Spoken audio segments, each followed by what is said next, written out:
नमस्कार, आप देख रहे हैं स्वदेश खबर। मैं हूं आपके साथ प्रशांत पांडे। रोज की तरह कुछ खास खबरें हम लेकर आएंगे, मगर आज बुलेटिन की शुरुआत आपके काम की खबर से। यूनिफाइड पेंशन स्कीम, जी हां, इसके बारे में आप खबरों में पढ़ रहे हैं, सुन रहे हैं, देख रहे हैं। आज इसी पर हम खास चर्चा लेकर आए हैं, जहां हम इसकी खूबियों और कमियों दोनों का विश्लेषण करेंगे। आपको बताएंगे कि आखिर ये नई पेंशन व्यवस्था है क्या।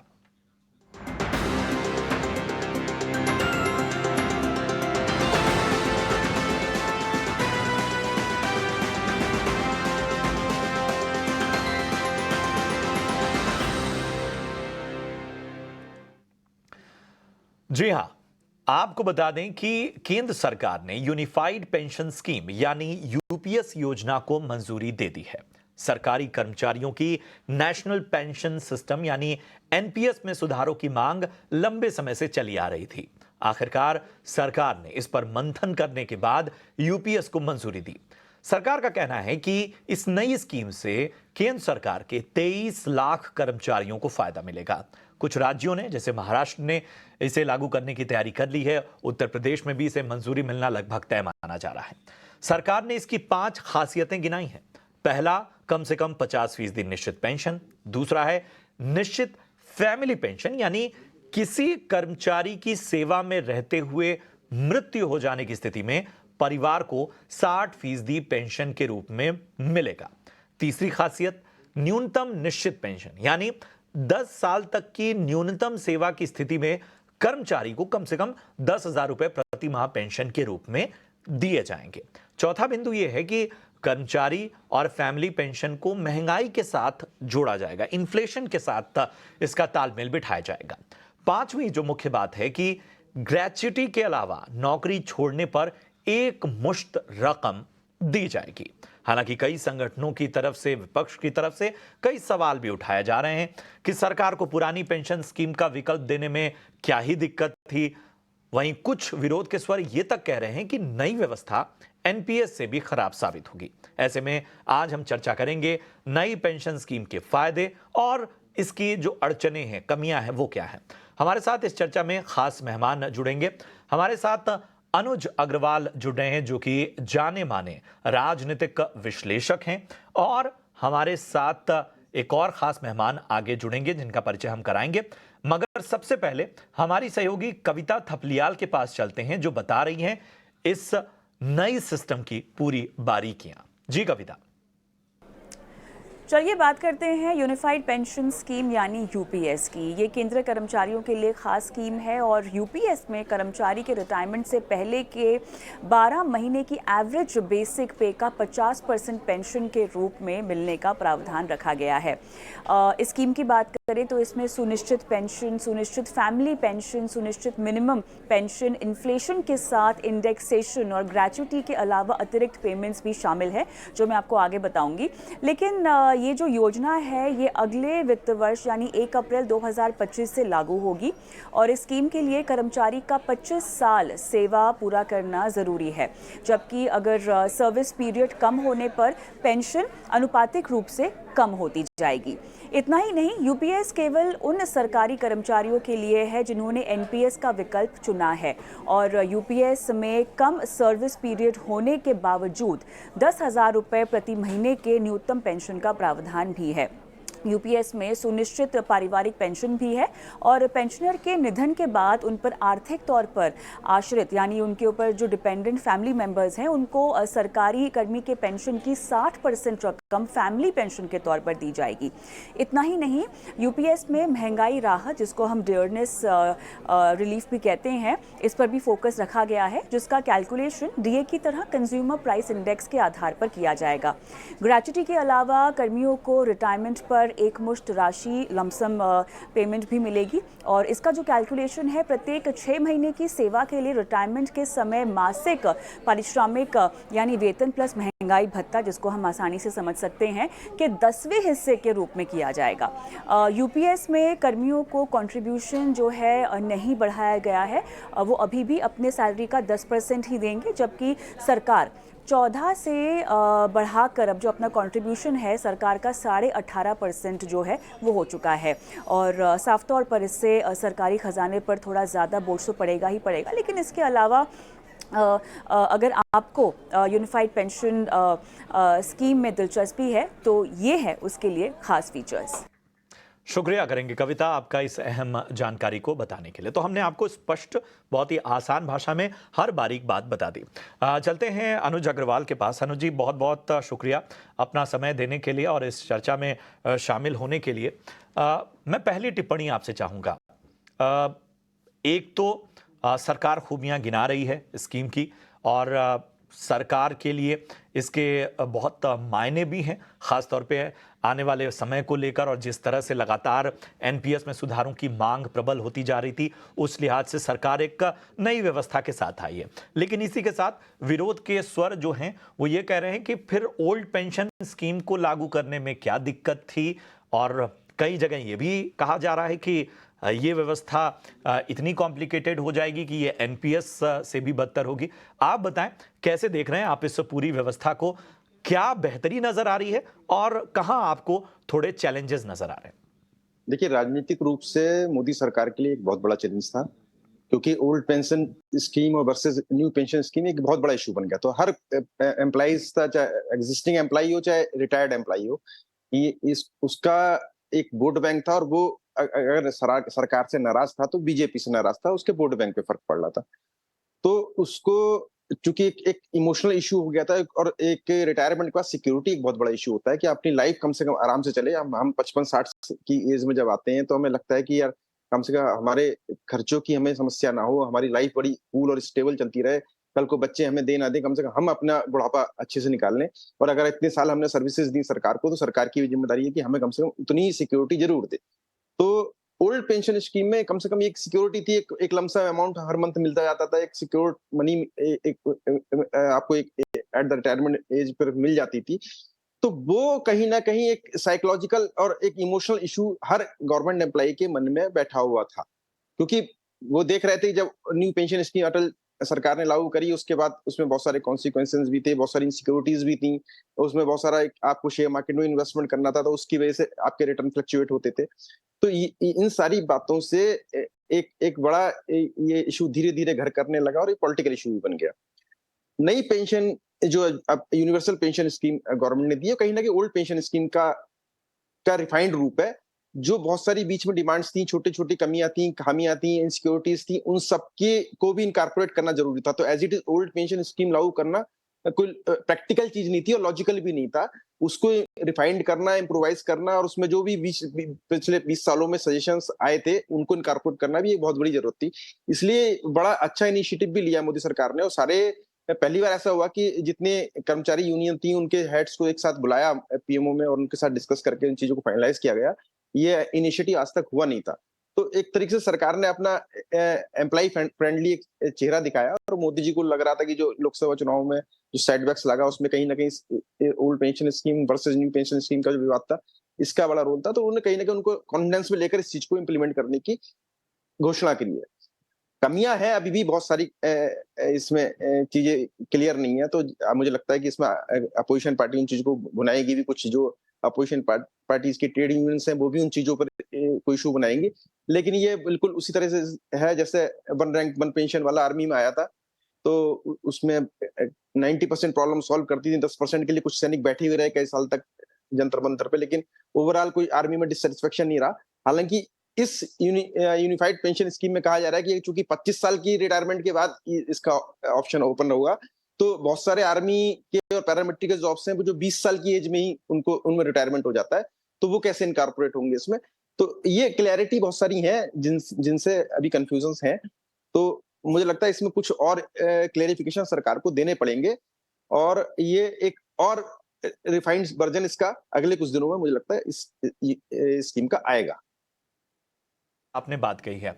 अब हम ये जानते हैं कि जो एनडीए शासित राज्य हैं वहां पर इसका एडॉप्शन हमें बड़ी तेज़ी से देखने को मिलेगा और ख़ासतौर पे हमने महाराष्ट्र में, उत्तर प्रदेश से ये सब संकेत मिलने शुरू हो गए हैं। आपको लगता है कि एक ये जो पेंशन है ये प्रेशर पॉलिटिक्स को भी जन्म देगा? शायद जो गैर एनडीए शासित राज्य हैं उनके लिए भी एक बड़ा संकट हो जाएगा, एक चुनौती हो जाएगी अगर इसको स्वीकार्यता बहुत बड़ी तादाद में मिलती है। पेंशन अपने आप में आम कर्मचारी के लिए एक बहुत ही सेंसिटिव इशू है। देखिए, ये इसको इसमें कुछ अमेंडमेंट करने की जरूरत नहीं है, लेकिन विपक्ष शासित राज्यों पर भी प्रेशर जब आएगा तो वो इसमें अपने सेलेक्टिव अमेंडमेंट कर सकते हैं। जिन चीजों को ऑब्जेक्शन है वो इम्प्रोवाइज करके लगा सकते हैं। लेकिन निश्चित रूप से अगर तेजी से बीजेपी शासित राज्य जिस तरीके से अडॉप्ट कर रहे हैं तो सब पर प्रेशर आना है। और देखिए, अगर ओवरऑल देखा जाए तो 5.5 से 6 लाख करोड़ का सालाना खर्च सरकारों का होता है। तो प्रोडक्टिव आउटपुट इस पैसे का सरकार को कहीं ना कहीं मिलना चाहिए। ये भी एक कहीं ना कहीं पॉलिसी मेकर के माइंडसेट में रहता है। और एक सिक्योर्ड मनी जब रिटायर्ड एम्प्लॉय को मिलती है तो वो भी एक बहुत बड़ा इशू रहता है। वो सोशल इशू भी बनता है, पॉलिटिकली बनता है। तो ये बड़ा चैलेंजिंग जॉब रहता है। तो अब जब तक जो बॉल विपक्ष के पाले में थी, अब सरकार ने इस तरीके से खेल खेल दिया कि अब सारे जितने राजनीतिक दल है वो चारों खाने चित्त गिर गए और अब उनको डिफेंसिव होकर इस मोड पर काम करना पड़ेगा। और सरकार ने जो एक बहुत बड़ा उसके खिलाफ एक मुद्दा था विरोध का, उसको किसी हद तक ओवरकम किया है। चैलेंजेस अभी भी हैं, अभी भी कई सारे सजेशंस हैं सुझाव के, तो उसको इम्प्रोवाइज भी करना पड़ेगा। ये एक अलग चीज है, लेकिन मोर और लेस अब ये पॉलिटिकल इशू उतना बड़ा नहीं बनेगा। आखिरी सवाल, जो सहयोगी दल हैं इस सरकार में, आपको ऐसा लगता है कि बहुत सारे जो फैसले हैं इस वक्त मौजूदा सरकार के, उसमें उन सहयोगी दलों का भी प्रेशर बहुत हद तक काम आ रहा है? हमने पिछले दिनों कई ऐसे यू टर्न भी सरकार की ओर से देखने को मिले जिसमें साफ तौर पर यह बात स्थापित होती गई कि कहीं ना कहीं एक तरह से जो सरकार के अलाइज हैं उनके हित उन मुद्दों से जुड़े हुए हैं। देखिए, मुझे लगता है कि बहुत क्लियर है। मेजर 2 एलाइज की जाता है प्रेशर सरकार के पास, जेडीयू का और आंध्र प्रदेश में चंद्रबाबू नायडू का। तो उन लोगों ने अपने लिस्ट ऑफ इंटरेस्ट पहले ही बता दी थी और जो उनको अपने स्पेशल पैकेज चाहिए थे वो उन्होंने बजट में ले लिए। तो वो मोर और लेस उनको बाकी सरकार के अपने एजेंडे से बहुत ज्यादा उनको मतलब नहीं है। तो वो थोड़ा बहुत दिखावे के लिए जरूर शोर मचा देते हैं, लेकिन वो इंटरनली सरकार के साथ हैं। और मोदी सरकार ने अभी तक जितने पिछले 2-3 महीनों में डिसीजन लिए वो उसी मोड में, उसी टोन में लिए जो पिछले उन्होंने एनडीए 1 में और एनडीए 2 में लिए। तो ये एक बड़ी अच्छी खासियत है कि मोदी जी किसी लेवल पर भी बहुत कॉम्प्रोमाइजिंग फेज में नहीं दिख रहे। हाँ, एलाइज पार्टनर्स को ज्यादा सपोर्ट दे रहे हैं, उनके स्टेट को ज्यादा फंड दे रहे हैं, तो वो तो एक बड़ी नॉर्मल बात है, उसमें कोई बहुत बड़ा पॉलिसी इशू नहीं आता। लेकिन मोर और लेस पूरा एनडीए एक तरीके से मोदी जी के पीछे खड़ा है और मोदी जी और बीजेपी उसी टोन में काम कर रहे हैं जिस टोन में पहले कर रहे थे। तो ये विपक्ष के लिए एक बड़ी चुनौती है कि अभी तक लग रहा था राहुल गांधी पिछले 2 महीने में काफी हावी रहे, शुरू में जून जुलाई के महीने में देखा, लेकिन अगस्त से हम देख रहे हैं कि मोदी जी ने कमबैक किया है।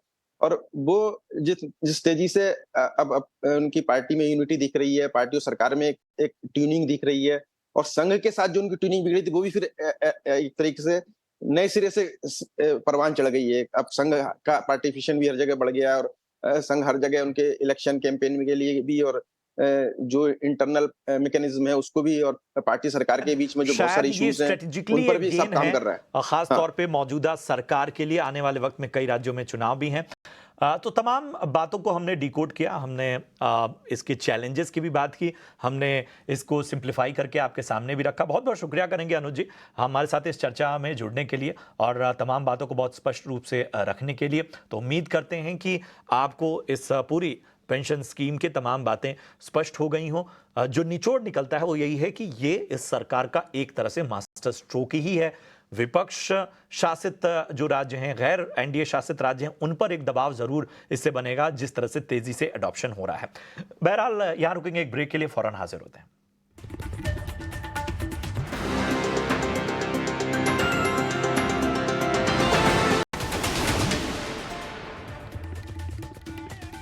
स्वागत है आपका। ब्रेक के बाद बढ़ते हैं आगे। निफ्टी में लगातार 8वें दिन तेजी नजर आई। 187 अंक निफ्टी चढ़कर 25,000 के अपने उच्चतम स्तर के पार बंद हुआ। निफ्टी बैंक में 214 अंकों का उछाल दिखा।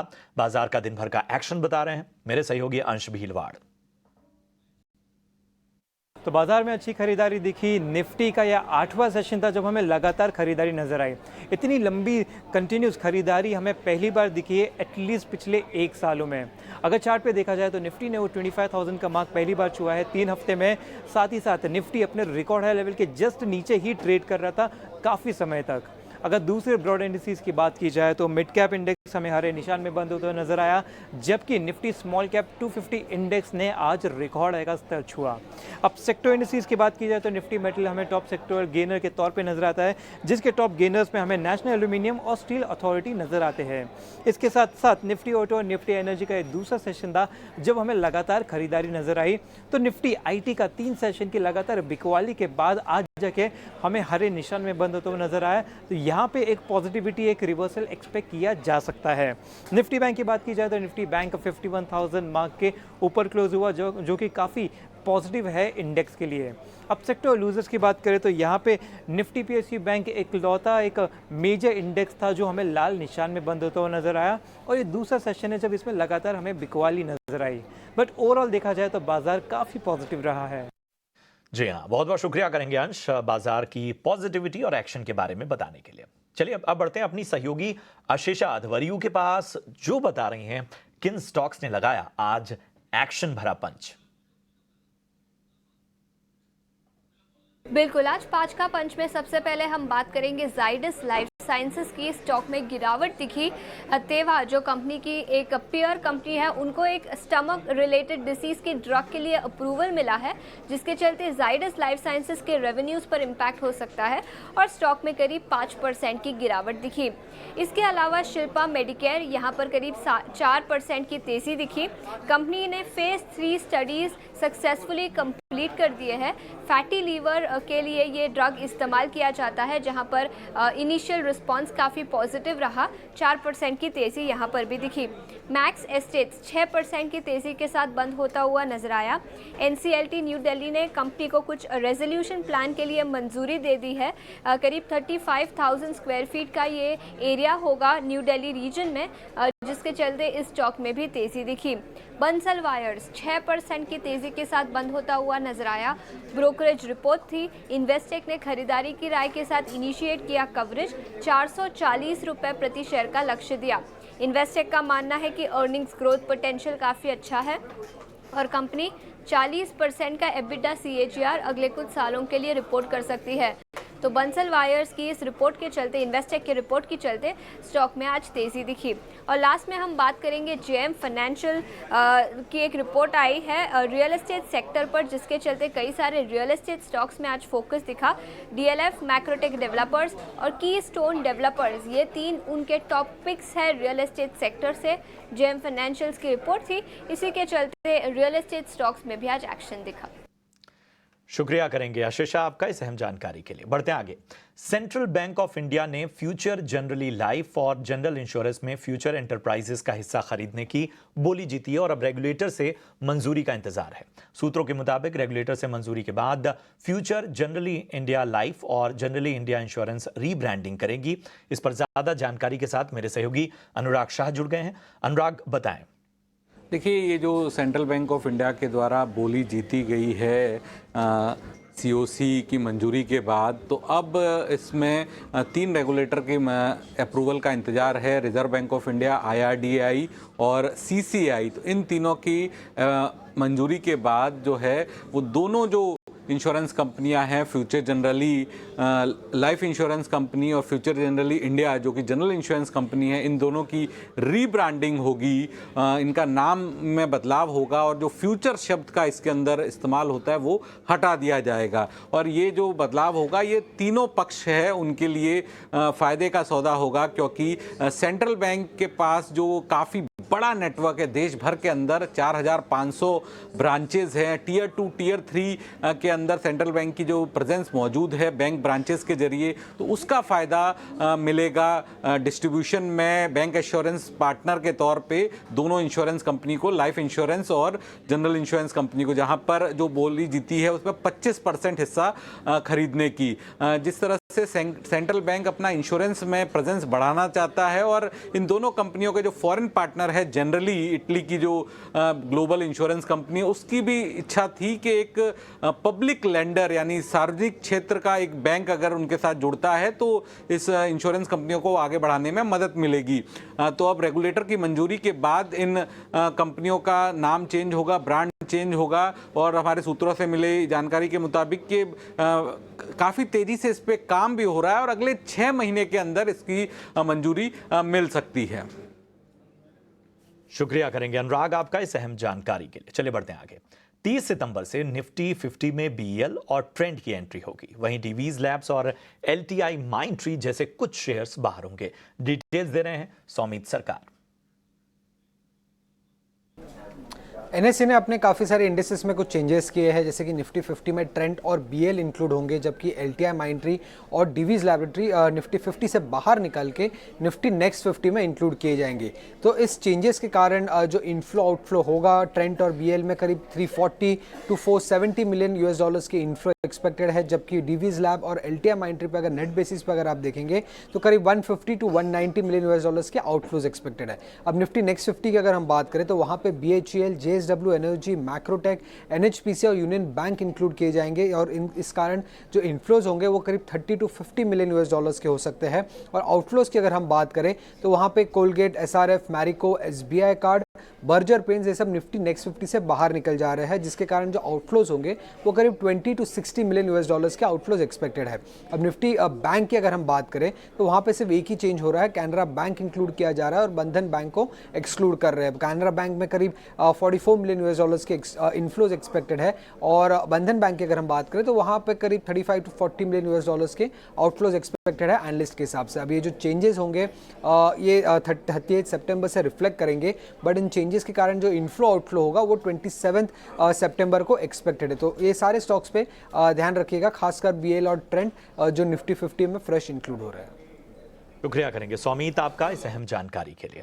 और चलिए अब बात करते हैं श्री कृष्ण जन्माष्टमी के धूम की। आप सभी देशवासियों, सभी दर्शकों को, ईटी नाउ स्वदेश के सभी व्यूवर्स को हमारी ओर से कृष्ण जन्माष्टमी की ढेर सारी शुभकामनाएं। और ये कृष्ण जन्माष्टमी के देश के अलग अलग हिस्सों के रंग आप देख सकते हैं।